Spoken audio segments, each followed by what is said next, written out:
Hey y'all, my name is Susan Sparks and I'm the senior pastor here at Madison Avenue Baptist Church in New York City. We are a diverse community brought together by faith. We hope that you enjoy our service today.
Good morning. For those of you who are coming at this sermon cold this morning, whether you're coming in through the broadcast on cable or through the podcast later, I just want to give you a heads up. There's a little bit of a Christmas in July thing happening with this. And while there is a little bit of a Christmas theme, the bigger theme today is about change and transition, which is what we are feeling very acutely this morning at Madison Avenue Baptist Church as we bid farewell to Reverend Dr. B.J. Hutto and his wife Rebecca and Hannah Ruth and Elijah. So my sermon this morning actually has a title and a subtitle. Ooh, 2 for 1, yay. The title is Taking Down the Tree, and the subtitle is God is Making a Way, So Get Out the Way. There are a number of things that I absolutely hate in this life. I hate to vacuum. Anybody else? Yes, okay, feeling the love. I hate it when I run out of potato chips and I still have a half of a bowl of onion dip left. That's some evil stuff. I hate to be in a rental car line behind people who have never rented and need to have all the insurance options explained one by one by one. But of all the things that I hate the most in this life, I have to tell you the thing I hate the most is taking down the Christmas tree. Anybody else? Yeah, I mean, oh, please. Toby and I are the last people on the face of this galaxy to take down our tree. I mean, last year, or actually I guess this year, for example, when we finally took the tree down, I'm pretty sure the azaleas were blooming. I hate taking it down, but I love putting it up. I'm one of those crazy people that goes out and buys a tree like the day after Thanksgiving. It's our little ritual. We always go down here on 31st and 3rd Avenue to see our friend Sebastien, the Canadian tree dealer, to buy what he claims is a North Carolina Fraser fir. As if. Like a Canadian tree dealer is selling trees from North Carolina in Midtown Manhattan. Let's just say Sebastien is a great salesman. I remember the first time I met him years ago. He was standing in front of the Christmas trees, and the first thing he said is, "So where are you from?" And I said, "North Carolina?" And he said, "Fantastique, so are these." But I don't even care. It doesn't even matter to me. The idea that we might be bringing home a beautiful Christmas tree from my beloved North Carolina mountains, it's all good. But then after a couple of weeks, for us, months, comes the time that I so dread, the day that you got to take down the tree. It's such a sad job, as it marks not only the end of the tree, but the end of the season. And it's messy. And most of all, it leaves the house with a big old empty hole in the living room. What was even there before the tree? I don't even know. So last May, as we were taking down the tree, I started thinking about how this awful process actually parallels life transitions. And I thought to myself, well, maybe there's something we can learn from this post-Christmas trauma. I mean, life transitions, when you think about them, are really just like taking down a Christmas tree. Because both make us struggle with a range of emotions. Both are messy. And, both make us deal with the fallout, with the change or the big empty hole in the corner of the house of our hearts. I think probably the worst part is that hole that the tree leaves behind and change leaves behind. It's like when you walk in the house and you just go, oh, wow. I was thinking, sitting up here, that's what I'm going to feel like the next time I get in this pulpit without BJ up here to kibitz with and talk and turn to. I'm just going to go, oh. I mean, we will have lovely people to run the service and be with us up here, but there's something special about that wonderful relationship when you get it. There's a hole that you just can't fill. I mean, it's true for Christmas trees and it's true for life. We all face transitions. I mean, maybe it's something as simple as transitioning back from today, a Sunday, into the work week. Or maybe you're facing something bigger. Maybe you've had a child recently go away to school. Or maybe you're in a job transition. Or maybe you're in a relationship transition. Whatever it is, when it happens, it's the same pattern as the tree. We face a roller coaster of emotions, a messy cleanup, and a bare spot in the living room of our hearts. But here's the bottom line. Life is nothing but change. That is all life is about, is change every single hour of every single day. I mean, outside of God, change is the only constant we have in this life. So how do we face this inevitable heartbreak? How do we keep moving forward with the messy needles that keep showing up in the unexpected places, like the refrigerator bin for the vegetables that I found the needles in this spring? How do we fill the hole that sits so prominently in our hearts? Well, once again, we turn to the words in this book. I'll tell you, Ecclesiastes was right. There is nothing new under the sun. Nothing. Anything we have faced or are facing or will face is in this book. I highly recommend that you read it. Like our scripture today from the book of Isaiah, which I just love Isaiah anyway. But this one is particularly poignant, I think. And the backstory really kind of elevates it, I think, in my mind to being so relevant for us today. In this particular story, the Israelites had been forced from their homes into the alien land of Babylon. And they'd been forced to live there for 70 years. But here's the thing, think about it, 70 years, that's 2 to 3 generations. Many of the Israelites at this point had gotten used to Babylon. It was what they knew. They didn't even remember what home was. I think probably what scared them most was this idea of change. This idea of picking up, cleaning out, and heading out was the most terrifying thing, because in this scripture, God is saying, it's time to go. It's time for a new thing. And the words are so beautiful. You know, God says, I'm about to do a new thing. Now it springs forth. Do you perceive it? I am about to make a way in the wilderness. I mean, what a beautiful sentiment. But I got to wonder how that hit the Israelites. I mean, sure, these are hopeful words. God is bringing them home, but home? I mean, do we have to go? Isn't this home?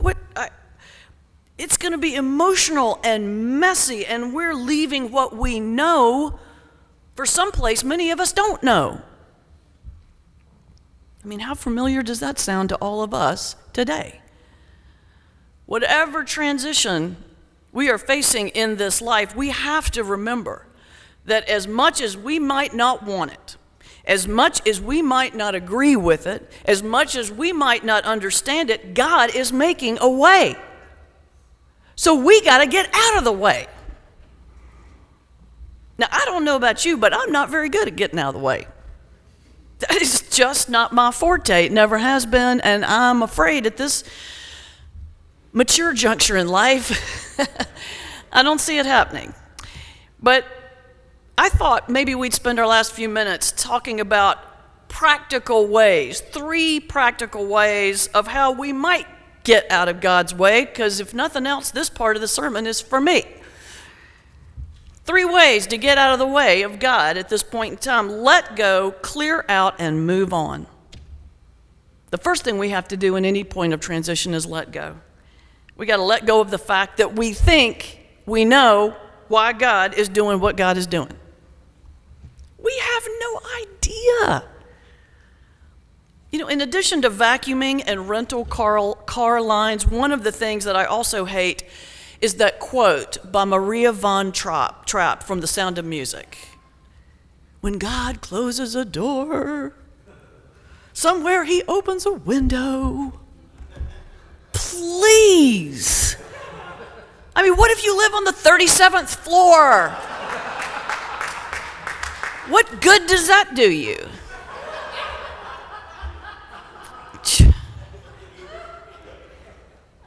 But then, you know, one time I heard a quote that put that cheesy line, just put it a little differently.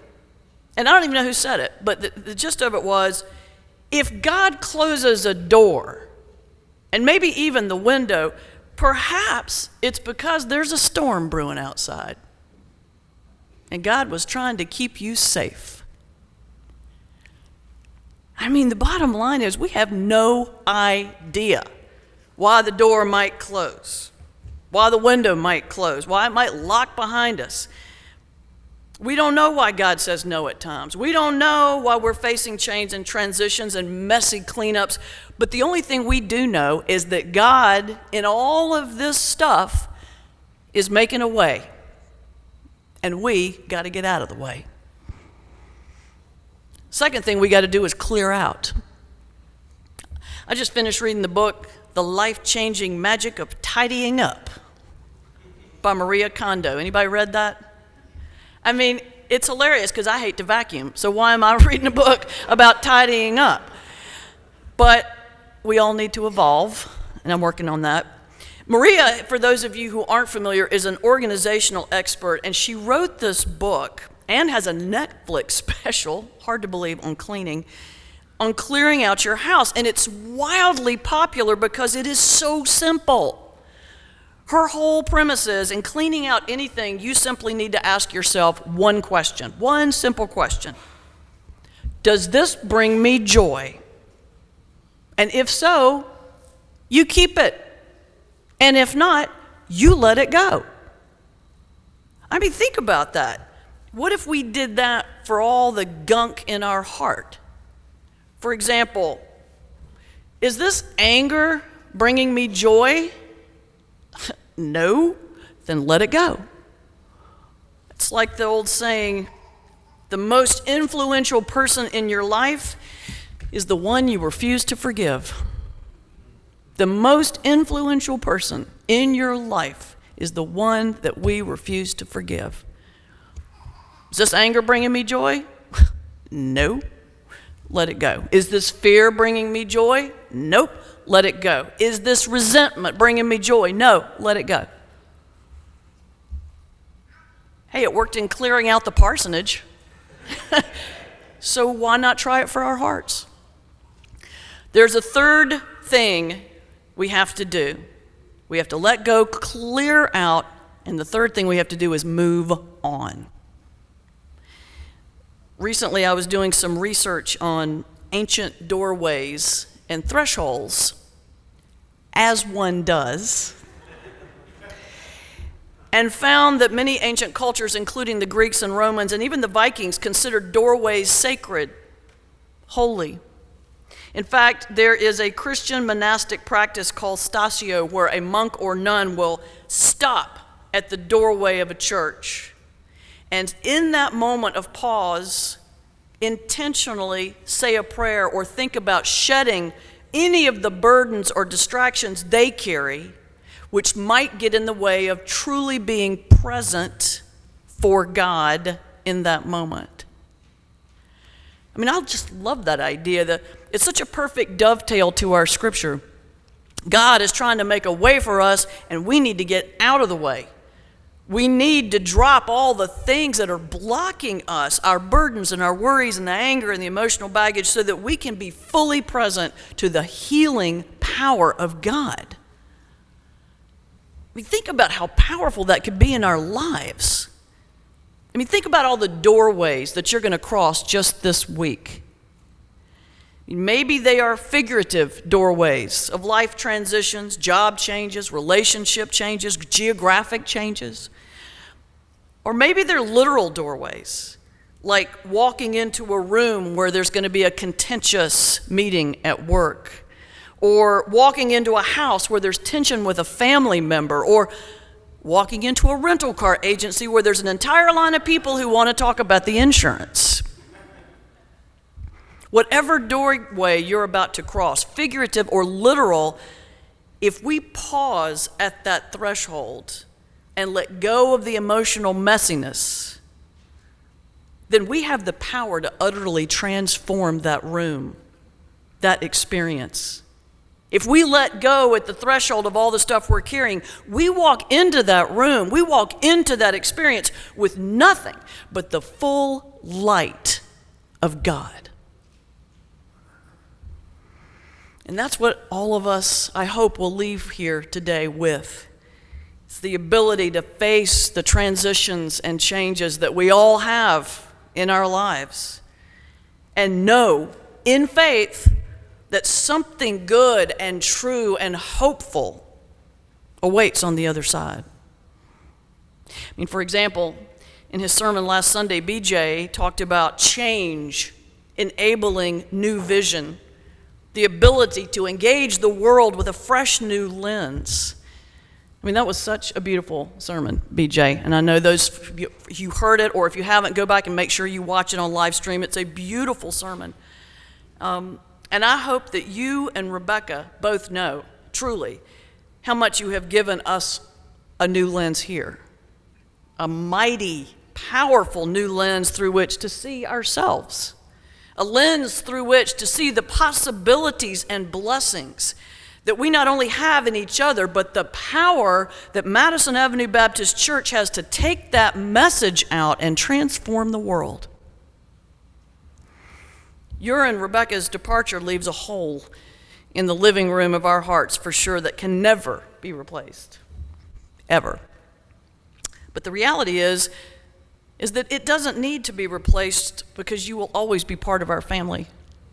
Whatever MABC becomes, wherever and whatever we grow in the future will be grounded in the gifts that you and Rebecca and Elijah and Hannah Ruth so graciously offered us. We will be forever grateful for your time here. I will always be grateful. And while we know that change is hard, it's emotional, it's messy, and it can leave us feeling empty, I am comforted to know that good things await the Hutto family. Good things await all of us in transition. Good things can happen when we get out of the way, as God is making a way. I want to leave you this morning with one of my all-time favorite poems that it talks about the intense courage that is required for change, but the good things that can come if we can muster the courage to embrace that transition. And it's called The George Gray by Edgar Lee Masters. I have studied many times the marble that was chiseled for me, a boat with a furled sail at rest in a harbor. In truth, it pictures not my destination, but my life. For love was offered me, and I shrank from its disillusionment. Sorrow knocked at my door, but I was afraid. Ambition called to me, but I dreaded the chances.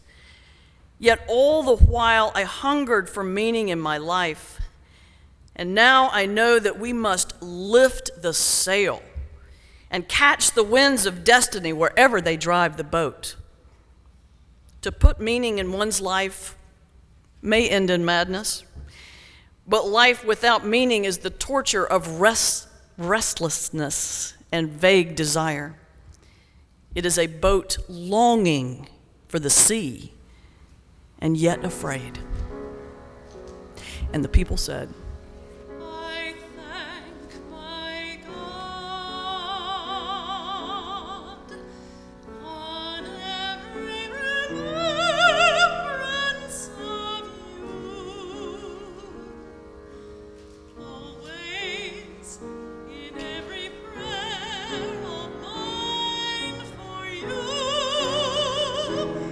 with joy.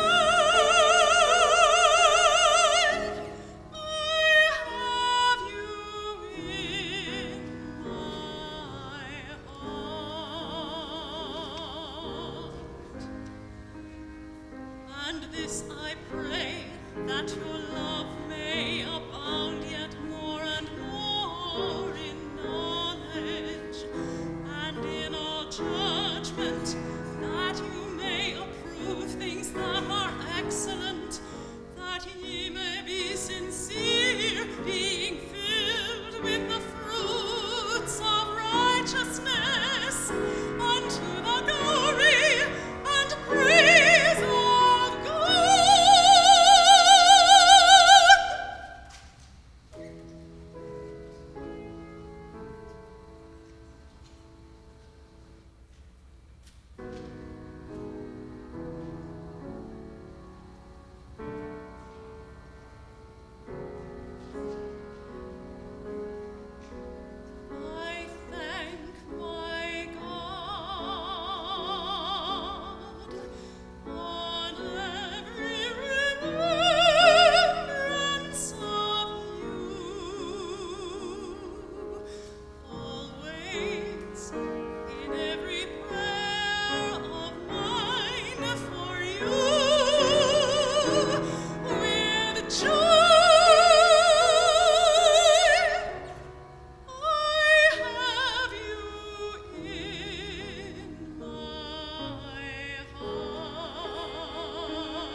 This is a community of faith in which you are always welcome, and you will always be considered family. And until we see you again, I ask God's blessings on every person gathered here, and especially I ask God's blessings on BJ and Rebecca and Elijah and Hannah Ruth.